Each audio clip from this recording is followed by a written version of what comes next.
ایک ایسے نبی جنہیں اللہ تبارک و تعالی نے بے مثال طاقت و قوت سے نوازا تھا، تنے تنہا ہتھیاروں کے بغیر ہزاروں سپاہیوں کو دھول چٹانے والے ایک بے خوف اور دلیر نبی، جنہوں نے روم کے ظالم بادشاہ کے خلاف بغاوت کی تھی۔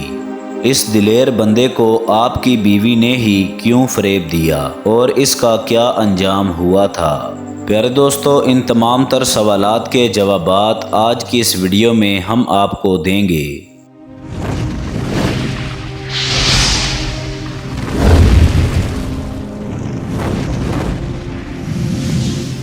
بسم اللہ الرحمن الرحیم۔ السلام علیکم ورحمۃ اللہ وبرکاتہ۔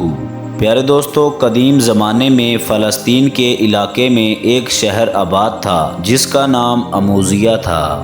اموزیہ اس وقت یونان کی وسیع سلطنت کا حصہ تھا اور یہاں کے لوگ پتھروں کی بڑی بڑی عمارتیں بنا کر خوب شان و شوکت کے ساتھ رہا کرتے تھے۔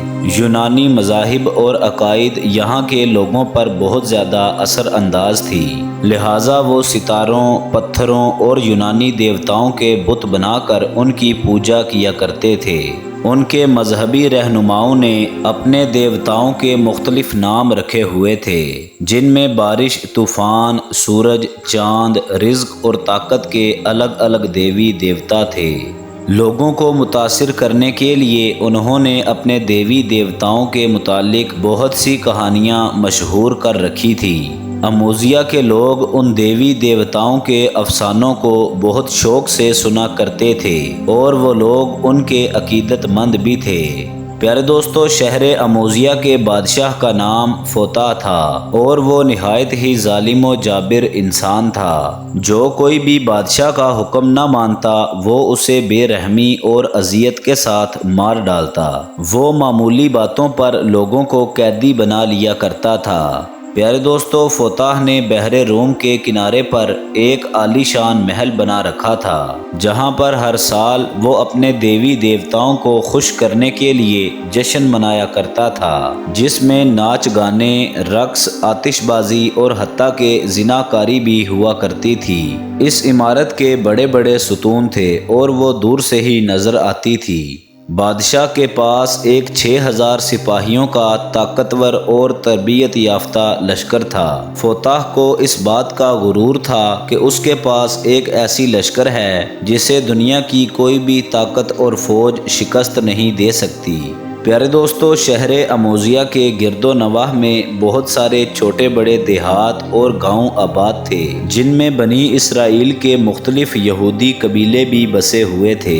وہ غریب لوگ تھے اور کھیتی باڑی کرنے کے ساتھ بھیڑ بکریاں پال کر گزارا کیا کرتے تھے۔ فوطا کے سپاہی اکثر ان دیہاتوں پر حملہ کیا کرتے تھے اور ان کے بھیڑ بکریاں اور مال و زر بھی لوٹ لیا کرتے تھے۔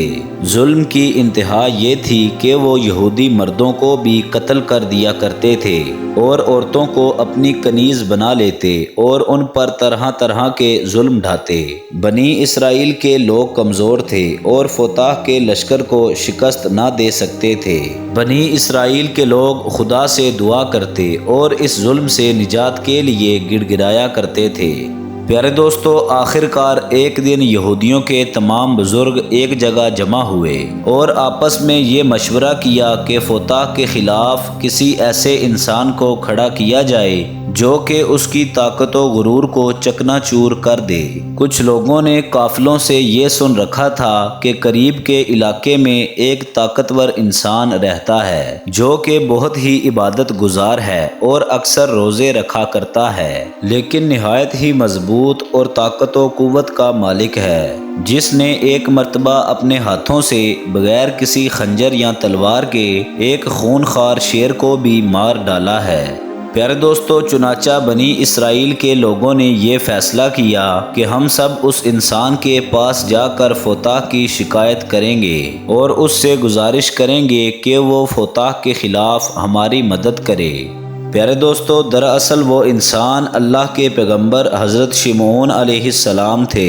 کچھ علماء انہیں ایک نیک ولی قرار دیتے ہیں، البتہ تورات اور انجیل میں شمعون علیہ السلام کو نبی قرار دیا گیا ہے، جنہیں اللہ تبارک و تعالی نے غیر معمولی طاقت و قوت سے نوازا تھا، اور ان کی یہ بے مثال طاقت و قوت ہی ان کا معجزہ تھی۔ مؤرخین کے مطابق حضرت شمعون علیہ السلام خود یہودی تھے، اور آپ کا تعلق بنی اسرائیل کے قبیلہ بنو دان سے تھا۔ پیارے دوستو، بہرحال جب بنی اسرائیل کے لوگ حضرت شمعون علیہ السلام کے پاس پہنچے اور جا کر فتح کی شکایت کی، تو حضرت شمعون علیہ السلام نے فتح کے خلاف لڑنے کا فیصلہ کر لیا، اور آپ علیہ السلام ان مظلوم لوگوں کے مسیحا بن گئے۔ پہلے تو حضرت شمعون علیہ السلام فتح کے دربار میں تشریف لے گئے اور وہاں پر بادشاہ اور اس کے پیروکاروں کو دین کی دعوت دی۔ آپ علیہ السلام نے اسے ظلم و جبر اور شرک و بت پرستی سے توبہ کرنے کا حکم دیا اور اسے اللہ تبارک و تعالیٰ کے عذاب سے ڈرایا، لیکن اہل اموزیہ اور بادشاہ فتح نے حضرت شمعون علیہ السلام کی دعوت کو سرے سے ہی انکار کر دیا، اور بادشاہ حضرت شمعون علیہ السلام کی جان کا دشمن بن بیٹھا۔ لہٰذا حضرت شمعون علیہ السلام نے اب فتح اور اس کے لشکر سے لڑنے کا فیصلہ فرمایا۔ حضرت شمعون علیہ السلام اکیلے ہی فتح کے لشکر سے ٹکرا گئے اور تنے تنہا اس کے سینکڑوں بلکہ ہزاروں فوجیوں کو مار ڈالا۔ پیارے دوستو، جب بادشاہ فتح کو اس بات کی خبر ہوئی تو وہ گھبرا گیا اور ڈر گیا کہ کوئی انسان اس قدر طاقتور کیسے ہو سکتا ہے جو ایک ایسی فوج کو اکیلے شکست دے دے جنہیں کوئی بھی آج تک شکست نہیں دے پایا۔ پیارے دوستو، فتح نے اپنے سپاہیوں کو حکم دیا کہ شمعون کو ایک لوہے کے جال میں پھنسا لیں۔ لہٰذا جب دوسری مرتبہ جنگ ہوئی تو سپاہیوں نے آپ علیہ السلام کو جال میں پھنسا لیا، لیکن حضرت شمعون علیہ السلام اس قدر طاقتور تھے کہ آپ علیہ السلام نے اس لوہے کی مضبوط رسیوں کو بھی توڑ ڈالا۔ حضرت شمعون علیہ السلام نے فتح اور اس کے سپاہیوں کو خبردار کیا کہ اگر انہوں نے عام لوگوں پر ظلم و ستم بند نہ کیے تو وہ اس طرح نقصان اٹھاتے رہیں گے۔ پیارے دوستو، اب حضرت شمعون علیہ السلام یہودیوں کے مسیحا بن چکے تھے اور پورے روم اور یونان میں آپ علیہ السلام کی شہرت عام ہو چکی تھی۔ اب جہاں پر بھی فتح کے سپاہی ظلم کرنے جاتے تو حضرت شمعون علیہ السلام وہاں پر پہنچ جاتے اور فتح کے سپاہیوں کو مار کر گدیڑ دیتے۔ کہتے ہیں کہ حضرت شمعون علیہ السلام ہر سال تقریباً 4 مہینے فتح کی فوج سے برابر جنگ و جہاد کرتے اور باقی کا سارا وقت عبادت الہی میں مشغول رہا کرتے تھے۔ پیارے دوستو، روایت ہے کہ شمعون علیہ السلام کی بیوی نہایت ہی نیک اور پارسا عورت تھی جو کہ آپ علیہ السلام کی حمایت کیا کرتی تھی۔ کافروں نے آپس میں مشورہ کیا کہ شمعون کی بیوی کو فریب دے کر ہی انہیں شہید کیا جا سکتا ہے، لہٰذا حضرت شمعون علیہ السلام کی غیر حاضری میں بادشاہ اموزیہ کا وزیر آپ کی بیوی کے پاس آیا اور کہنے لگا کہ بادشاہ اموزیہ تمہیں اپنی ملکہ بنانا چاہتا ہے اور عیش و عشرت کی زندگی دینا چاہتا ہے، لیکن اس کے لیے تمہیں ایک کام کرنا ہوگا کہ اپنے شوہر شمعون کو کسی طرح مارنا ہوگا۔ چنانچہ کافروں کے فریب میں آ کر وہ راضی ہو گئی اور اس کے دل میں مال و دولت کی لالچ جاگ اٹھی۔ پیارے دوستو، ایک رات شمعون علیہ السلام کی بیوی نے سوتے وقت آپ کو زنجیروں سے باندھ دیا، لیکن جب آپ علیہ السلام بیدار ہوئے تو ہاتھ پاؤں ہلتے ہی زنجیر ٹوٹ گئی۔ جب اس بات کی خبر بادشاہ اموزیہ کو پہنچی کہ شمعون علیہ السلام نے لوہے کی زنجیر کو توڑ ڈالا ہے، تب شاہ اموزیہ بولا کہ لوہے کی زنجیر سے اور کوئی چیز مضبوط نہیں ہے۔ چنانچہ جب کچھ دنوں بعد حضرت شمعون علیہ السلام لڑائی سے واپس آئے تو آپ علیہ السلام اپنی بیوی سے باتیں کر رہے تھے۔ تب آپ علیہ السلام کی بیوی نے آپ کی قوت و طاقت اور لڑائی کی باتیں شروع کر دی۔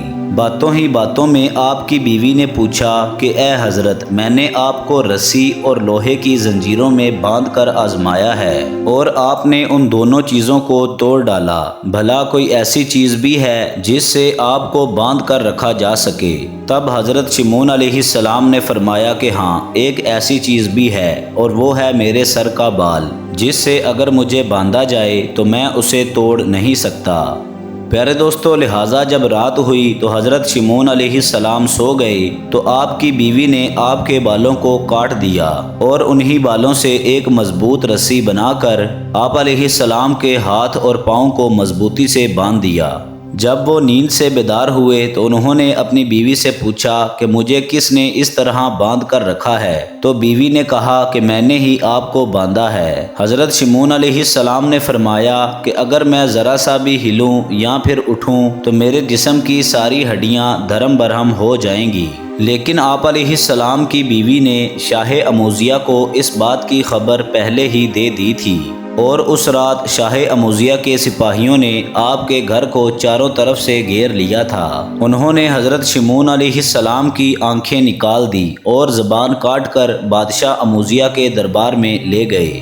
پیارے دوستو، جب انہیں بادشاہ اموزیہ کے دربار میں لایا گیا تو اموزیہ کے لوگ یہ منظر دیکھ رہے تھے اور وہاں ہنگامہ مچا ہوا تھا۔ کوئی انسان یہ کہہ رہا تھا کہ اس نے میرے باپ کو مارا ہے، کوئی کہہ رہا تھا کہ یہ میرے بھائی کا قاتل ہے۔ الغرض جو انسان بھی وہاں پر موجود تھا کسی نہ کسی شے کا دعویٰ کرتا، اور سب حضرت شمعون علیہ السلام کے دشمن تھے۔ پیارے دوستو، بادشاہ کے حکم سے حضرت شمعون علیہ السلام کے ہاتھ پاؤں توڑ دیے گئے اور انہیں سمندر کے کنارے ڈال دیا گیا۔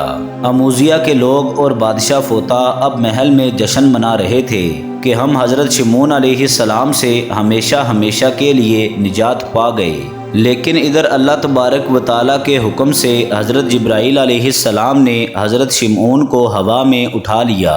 آپ علیہ السلام کے ہاتھ، پاؤں، آنکھ اور جسم کے مختلف اعضاء ٹھیک ہونے لگے۔ جبرائیل علیہ السلام نے فرمایا کہ اے شمعون، اٹھ کھڑے ہو، اللہ کے حکم سے اللہ تبارک و تعالیٰ نے تمہیں بے مثال طاقت و قوت سے نوازا ہے، بس اس ملعون کے مکان کا ستون پکڑ کر تمام حصار اور مکانوں کو کھود کر دریا میں ڈال دو۔ پیارے دوستو، تب حضرت شمعون علیہ السلام اللہ تبارک و تعالیٰ کا نام لے کر اٹھے اور اس ملعون کے محل کے مکان کا ستون پکڑ کر اس ستون کو زمین سے اکھاڑ دیا۔ بادشاہ اموزیہ کے محل میں ایک طوفان کھڑا ہو گیا اور زلزلہ جیسی حالت پیدا ہو گئی۔ اہل اموزیہ ہلاک ہو گئے اور بادشاہ اموزیہ بھی واصل جہنم ہو گیا۔ پیارے دوستو، اس کام سے فراغت پانے کے بعد حضرت شمعون علیہ السلام اپنے گھر کی طرف روانہ ہوئے۔ شمعون علیہ السلام نے وہاں پر اپنی بیوی کو پایا اور ارادہ کیا کہ اس کو قتل کر دیں، لیکن حضرت جبرائیل علیہ السلام نے اللہ تبارک و تعالیٰ کے حکم سے فرمایا کہ اے شمعون، اللہ تبارک و تعالیٰ فرماتا ہے کہ تم اپنی بیوی کو قتل نہ کرو اور نہ ہی کسی طرح کی اذیت اور سزا دو، کیونکہ اس نے یہ سب کچھ نادانی میں کیا، اور عورت تو ناقص العقل ہوتی ہے۔ بس شاہ اموزیہ کی تخت اور بادشاہی میں شراکت کی دی ہوئی لالچ میں آ کر اس نے اموزیہ کی صلاح سے یہ سب کچھ کیا تھا، لیکن اب اس نے توبہ کر لی ہے اور ندامت کے آنسو بہائے ہیں۔ بس تم اپنی بیوی کی غلطی کو معاف کر دو اور اس کے ساتھ پیار و محبت سے رہو۔ پیارے دوستو، حضرت شمعون علیہ السلام کے اس تاریخی واقعہ سے ہمیں یہ سبق ملتا ہے کہ اگر اللہ تبارک و تعالیٰ نے کسی انسان کو کسی خاص صلاحیت سے نوازا ہے تو اسے اپنی اس خوبی یا صلاحیت کو دوسروں کی مدد کرنے کے لیے صرف کرنا چاہیے، کیونکہ یہی بندگی اور خلق خدا کی خدمت کا بہترین طریقہ ہے۔ جس طرح حضرت شمعون علیہ السلام نے اپنی طاقت کو اس ظالم بادشاہ اور اس کی فوج کے خلاف استعمال کیا اور بنی اسرائیل کے لوگوں کی مدد کرنے کا فیصلہ کیا، نیز اس واقعہ میں یہ سبق بھی پوشیدہ ہے کہ اگر کسی نے ہمیں اپنی ذات سے تکلیف دی ہو تو ہمیں اسے معاف کر دینا چاہیے، کیونکہ معاف کرنے والا بندہ اللہ تبارک و تعالیٰ کا پسندیدہ ہے۔ دوستو اگر آپ کو ویڈیو پسند آئی ہو ویڈیو کو لائک کر دیں، چینل کو سبسکرائب کر دیں، بیل آئیکن کو کلک کر دیں تاکہ ہماری نئی آنے والی مزید اچھی ویڈیوز باقاعدگی کے ساتھ آپ تک پہنچ سکیں۔ اپنا خیال رکھیے گا، اللہ حافظ۔